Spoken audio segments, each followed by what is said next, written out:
Morning students. आज का हमारा टॉपिक जो है, कल हम जैसे पढ़ रहे थे स्ट्रक्चर ऑफ डीएनए, तो वो कंप्लीट नहीं हुआ था, वो आगे कर रहे हैं। डीएनए का स्ट्रक्चर ही हम पढ़ रहे थे। तो कल हम लोग यहाँ तक बात कर चुके थे कि जो डीएनए होता है वो पॉलीन्यूक्लियोटाइड चेन है। तो पॉलीन्यूक्लियोटाइड चेन से मिलकर ये बना होता है, ठीक है, तरीके से।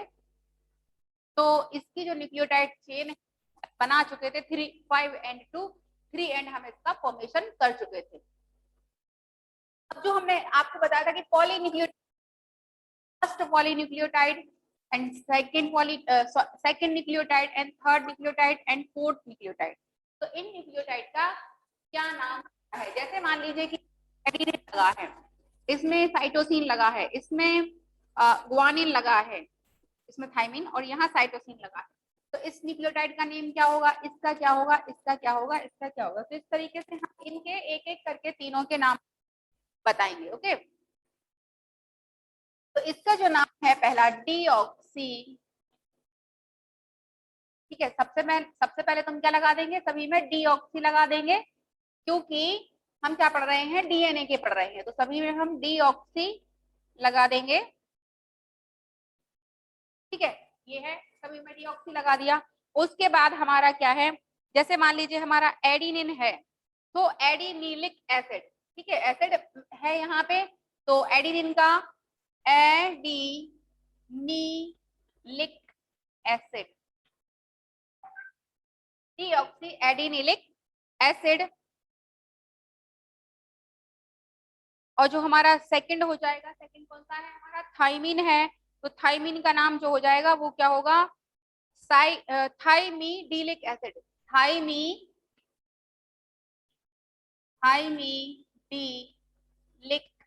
एसिड। ग्वानिन का ग्वानिलिक एसिड, ठीक है, डीऑक्सी ग्वानिलिक एसिड।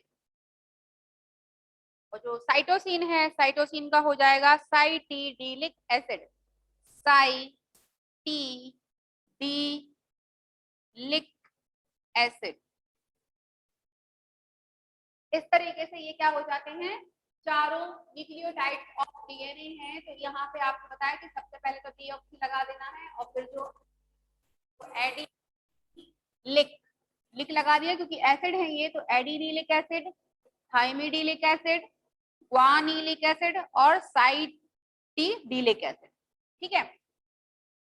अब अगर आरएनए का है, तो आरएनए में इसके स्थान पर, ये वाला जो है, इसके स्थान पर क्या पाया जाता है, यूरासिल पाया जाता है। क्या पाया जाता है यूरासिल में, तो वहां पर हम क्या लिख देंगे यूरासिल के लिए, यूरिडिलिक आएगा, यूरिलिक एसिड। बाकी का जो आरएनए की जब बनाएंगे तो सब में डीऑक्सी हटा देंगे। क्या हटा देंगे, डीऑक्सी रिमूव कर देंगे।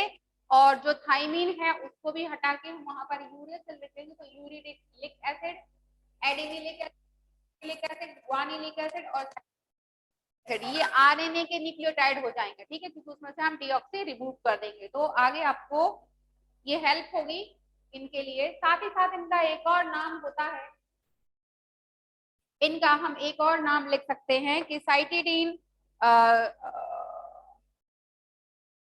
चलिए इसको जो हम इसकी जो बाकी के नेम है, जब हम डीएनए रेप्लिकेशन नेम करेंगे, अब इतना ही रहने दीजिए, ठीक है, क्योंकि हमारा स्ट्रक्चर इनकम्प्लीट रह जाएगा अभी। तो इसके बाद जो न्यूक्लियोटाइड्स हो जाते हैं, और कल हमने एक पॉलीन्यूक्लियोटाइड चेन बना ली थी, ठीक है, वो पॉलीन्यूक्लियोटाइड चेन कहाँ थी, 5 एंड 2, 3 एंड उसका फॉर्मेशन हो गया था। जैसे मान लीजिए कि ये ऑक्सीजन था, ठीक है, ये न्यूक्लियोटाइड्स थे,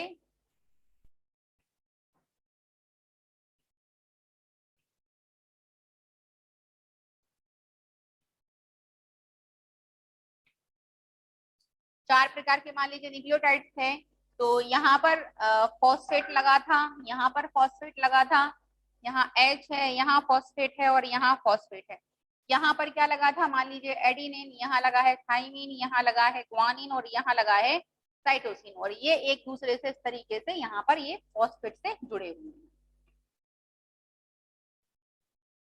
तो हमने कल आपको बताया था कि ये वाला ये फॉस्फेट है और फॉस्फेट से यहाँ पे इससे दो बॉन्ड बन रहे हैं, तो ये फॉस्फोडाइएस्टर बॉन्ड हम इसको कह सकते हैं, ये फॉस्फोडाइएस्टर बॉन्ड है। और ये कौन सा था? ग्लाइकोसिडिक, ग्लाइकोसिडिक बॉन्ड था ये वाला। ठीक है, तो ये हमारा 5 एंड है और ये हमारा क्या है?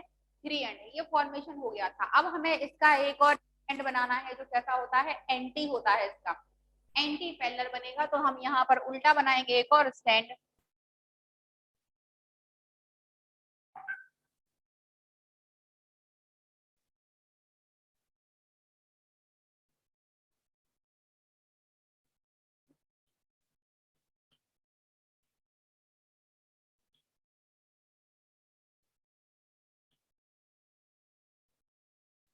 ठीक है, ये हमारे फोर। तो यहाँ पर क्या लगेगा? ये अपोजिट डायरेक्शन में फॉस्फेट लगा होगा, तो हम फॉस्फेट को उल्टा लिखते हैं।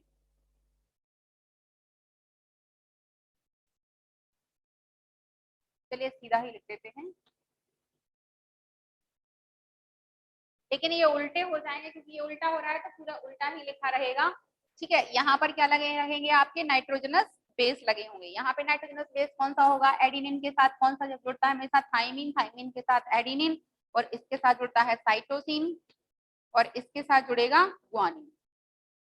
ठीक है, ये आपस में एक दूसरे से जुड़ जाएंगे इस तरीके से, फॉस्फेट से, फॉस्फेट से, और ये भी फॉस्फेट से।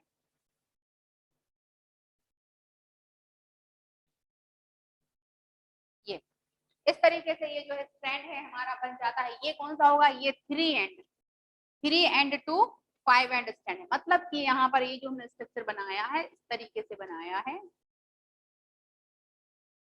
ठीक है, तो यहाँ पर क्या लगा है? एडिनिन, यहाँ थाई ग्वानिन, यहाँ साइटोसिन, यहाँ थाइमिन, यहाँ थाइमिन, यहाँ एडिनिन सपोज है। ठीक है, फिर इसका हम, तो ये हमारा 5 एंड है, तो ये 3 एंड हो गया।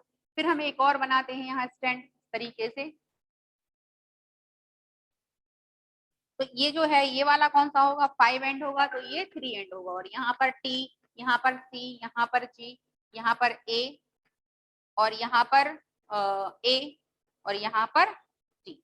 इस तरीके से ये दो स्टैंड बन गए हैं। अब ये दोनों स्टैंड आपस में जुड़ेंगे, तो वहां पर कौन सा बॉन्ड पाया जाएगा? हाइड्रोजन बॉन्ड पाया जाएगा। मतलब जो नाइट्रोजनस बेस होते हैं वो हाइड्रोजन बॉन्ड के द्वारा आपस में जुड़ जाएंगे। तो जो एडिनिन होता है वो थाइमिन से हमेशा डबल हाइड्रोजन बॉन्ड के द्वारा जुड़ता है, और जो ग्वानिन होता है वो साइटोसिन से हमेशा ट्रिपल हाइड्रोजन बॉन्ड के द्वारा जुड़ते हैं। तो यहाँ पर हम ट्रिपल बॉन्ड लगा दें, यहाँ डबल बॉन्ड लगा दें, डबल डबल। ठीक है, तो यहाँ पर भी इसी तरीके से यहाँ डबल हाइड्रोजन बॉन्ड आ जाएगा, यहाँ डबल हाइड्रोजन बॉन्ड, यहाँ ट्रिपल हाइड्रोजन बॉन्ड, और यहाँ पर भी ट्रिपल हाइड्रोजन बॉन्ड। जैसे हमने देखा कि यहाँ पर पॉलीन्यूक्लियोटाइड की दो चेन बन गई हैं और वो दोनों आपस में जुड़ गई हैं। अब वो किसी एक्सेस के चारों ओर क्या हो जाएंगी? मूव कर जाएंगी। तो वो जो मूव करने वाला जो स्ट्रक्चर दिया था वो वाटसन एंड क्रिक ने दिया था, उसे हम डबल हेलिकल स्ट्रक्चर कहते हैं, proposed by Watson and Crick. तो नेक्स्ट जो हमारा टॉपिक है वो क्या है हमारा? डीएनए का double helical structure proposed by Watson and Crick.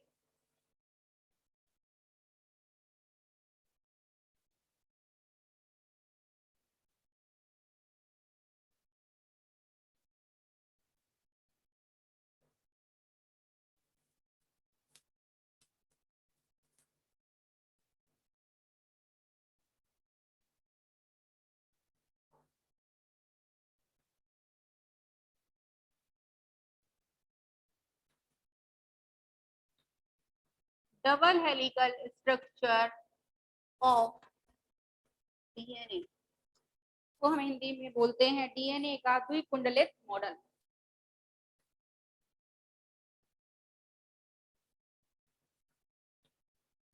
DNA का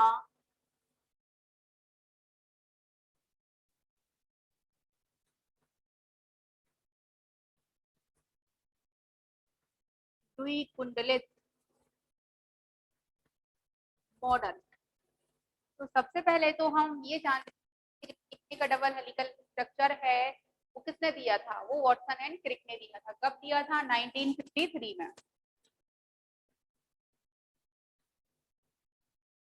double helical structure of DNA proposed by या given by Watson and Crick.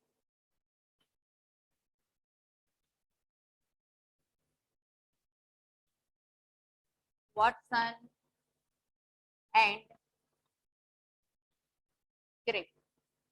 कब? इन 1953। 1953 में इसको प्रपोज किया।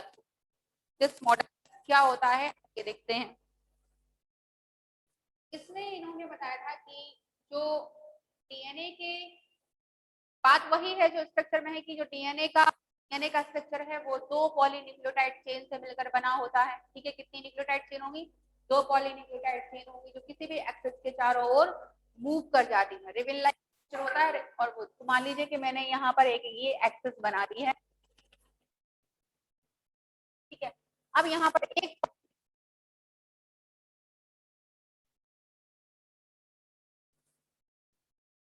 तरीके से मूव कर जाएगी। तो आपको कुछ बच्चे क्या करते हैं, यहाँ से हमें, क्योंकि हम यहाँ पे डीएनए रेप्लिकेशन नहीं दिखा रहे हैं, ये एक साथ ही चलती है।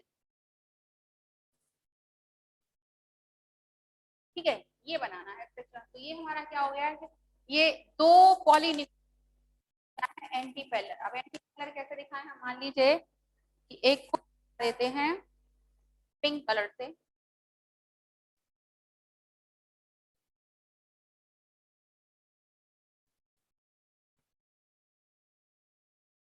तो ये मान लीजिए ये 3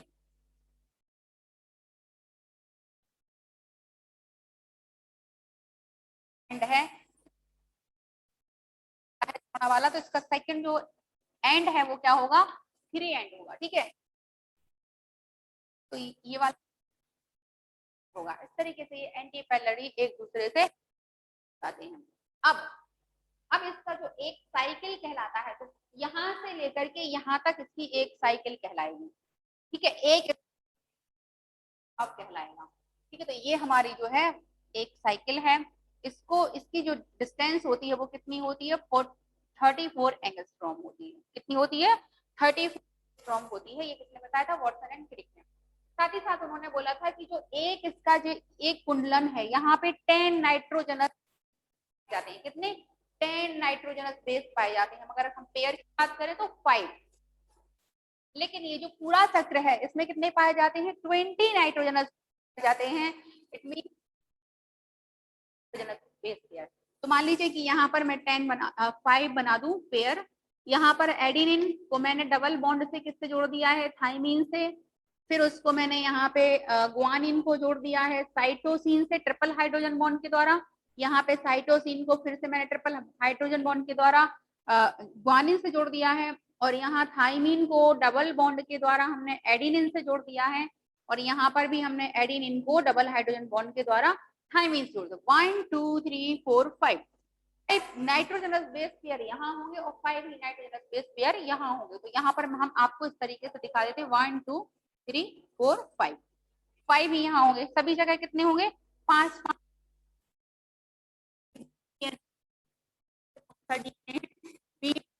मोस्टली चीज है उसमें कौन सा डीएनए? बी टाइप का डीएनए ही अवेलेबल होता है, प्रेजेंट होता है। ठीक है, उसके बाद जो है कभी कभी इन केस जो होता है कि ये जो बी टाइप का डीएनए है वो अदर डीएनए में एक्सचेंज हो जाता है, वो बात की बात है। तो यहाँ पर आप देख रहे हैं तो यहाँ पर कितने नाइट्रोजनस बेस पेयर हो जाएंगे? Total 10 nitrogenous base pair. 10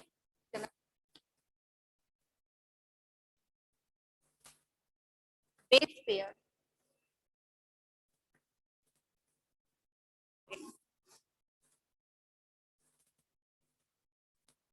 in one cycle in one DNA of DNA। तो ये बात आ जाती है, उन्होंने ये भी बताया कि जो एक जो साइकिल है ये साइकिल है, तो उसके अंदर जो एक नाइट्रोजनस बेस पेयर है और ये दूसरा नाइट्रोजनस बेस पेयर है, इन दोनों के बीच की डिस्टेंस क्या होती है? तो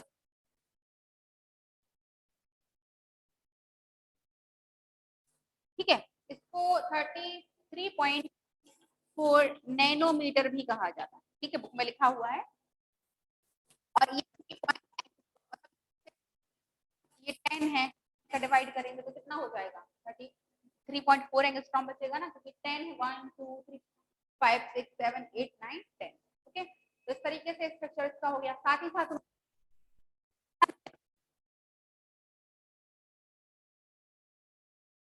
का डायमीटर कितना होता है, डीएनए है वो किसी एक्सिस के चारों ओर क्या हो रहा है, राउंड हो रहा है। तो आप देख रहे हो यहाँ पर एक बहुत गहरी खांच बन रही है, यहाँ इसको देखो आप, तो ये बहुत बन रही है, और यहाँ पर इसको देखो फोल्ड को, तो यहाँ छोट छोट जो क्या बोल देंगे, मेजर ग्रुप, और इसको क्या बोल देंगे, minor group. Okay, minor means छोटा,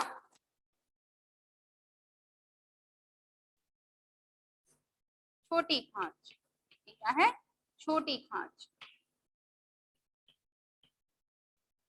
इस तरीके से डबल हेलिकल स्ट्रक्चर। एक और इम्पोर्टेंट बात है कि मतलब क्लॉक वाइज घड़ी कैसे चलती है, ऐसे चलती है, इसका मतलब ये यहाँ से घूमेगा इस तरीके से। मान लीजिए यहाँ पे कोई डंडा है, उसके चारों ओर रिबन इस तरीके से, ठीक, राइट हैंडेड चलाएगा। अगर लेफ्ट राइट हैंडेड है, ठीक है, ऐसा है, राइट हैंडेड है। अब हम देखते हैं इसके बाद चार ग्राफ रूल, ठीक है। इसी के आगे हम क्या देखें, उसमें 2 पॉइंट है, तो ये और हम देख लेते हैं चार ग्राफ।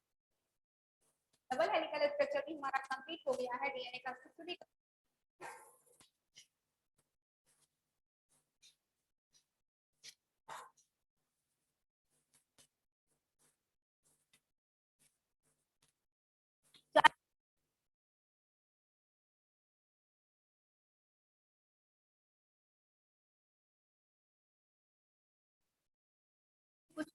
कुछ नियम दिए,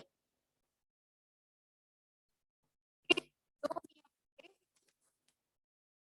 उससे कुछ न्यूमेरिकल भी आप देखें। उन्होंने क्या बोला, हमने क्या बोला करके उन्होंने रूल्स दिए, तो यहाँ पे हम, तो आपको ये याद,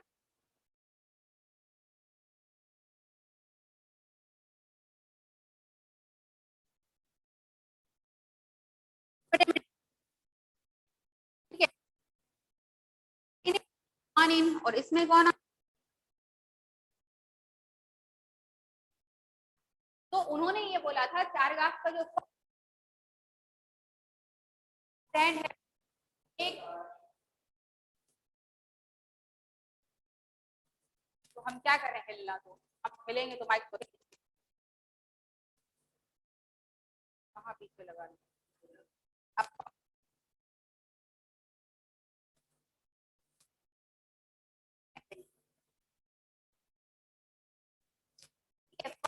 रूल इन्होंने क्या दिया था, उन्होंने बोला था कि जो डीएनए का एक चक्र है, मान लीजिए ये एक साइकिल है, ये इसकी बात हो रही है, इसमें इसमें जितने जितने प्यूरिन होंगे उतने ही प्रिमिडीन होंगे, ठीक है।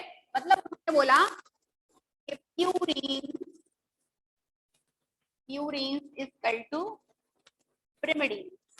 मान लीजिए कि यहाँ पर 1 2 3 4 5 है, एडेनिन क्या है, प्यूरिन, प्यूरिन, और इन ये किससे बाइंड करेगा, थाइमिन से, ये किससे बाइंडिंग करेगा, थाइमिन से। तो चलिए यहाँ पे हम चेंज कर देते हैं, जी जी जी, ठीक है। तो यहाँ पर आप देख रहे हो कि हमने बोला, यहाँ पर हमने क्या, ही प्रिमिडीन होंगे, ठीक है, प्रिमिडीन उतने ही होंगे। तो प्यूरिन देखो यहाँ 3 कितने हैं हमारे, प्यूरिन, प्यूरिन कितने हैं, 3। अब इसका, इससे बाइंडिंग हो रहा है थाइमिन, तो थाइमिन 3 1 2 3, और 3 कहाँ है हमारा, प्रिमिडीन में, तो प्रिमिडीन भी कितने हैं, 3। उसके बाद हम प्यूरिन देखें, ग्वानिन दूसरा देखते हैं, तो 1 ग्वानिन, फिर यहाँ पर जो ग्वानिन है वो कितने हैं, तो फिर हम साइटोसिन देखें, साइटोसिन कितने आ रहा है, प्रिमिडीन में आ रहा है, साइटोसिन भी कितने हैं, 1 2। तो आपको समझ में आया कि जितने प्यूरिन होंगे उतने ही प्रिमिडीन होंगे, ठीक है। ये याद रखना, सेकंड पॉइंट जो है वो आप कंफ्यूजन करने वाला है, सुनिएगा। तो एक बात तो ये हो गई, तो इसको हम ये भी लिख सकते हैं कि प्यूरिन का मतलब क्या हो गया कि टी प्लस सी बराबर, मतलब कि 1 के बराबर ये इक्वल हो सकते हैं। ठीक है, अब जो उन्होंने दिया था, उन्होंने ये बोला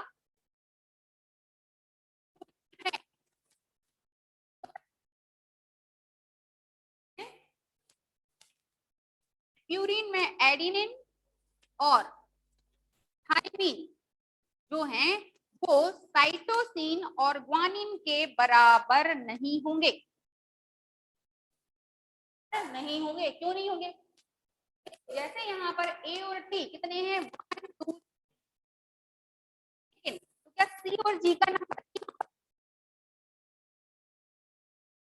2 है, इसका देखो कितना आ रहा है 3, और यहाँ पे कितना आ रहा है ये 2, ये आ रहा है ना, इसका पेयर कितने हैं यहाँ पर 1 2 3 है, जबकि सी और जी का पेयर कितना है यहाँ पर 1 2। तो कभी भी प्यूरिन और पिरिमिडिन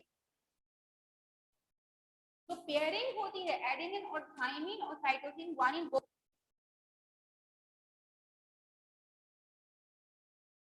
आपको कराएंगे।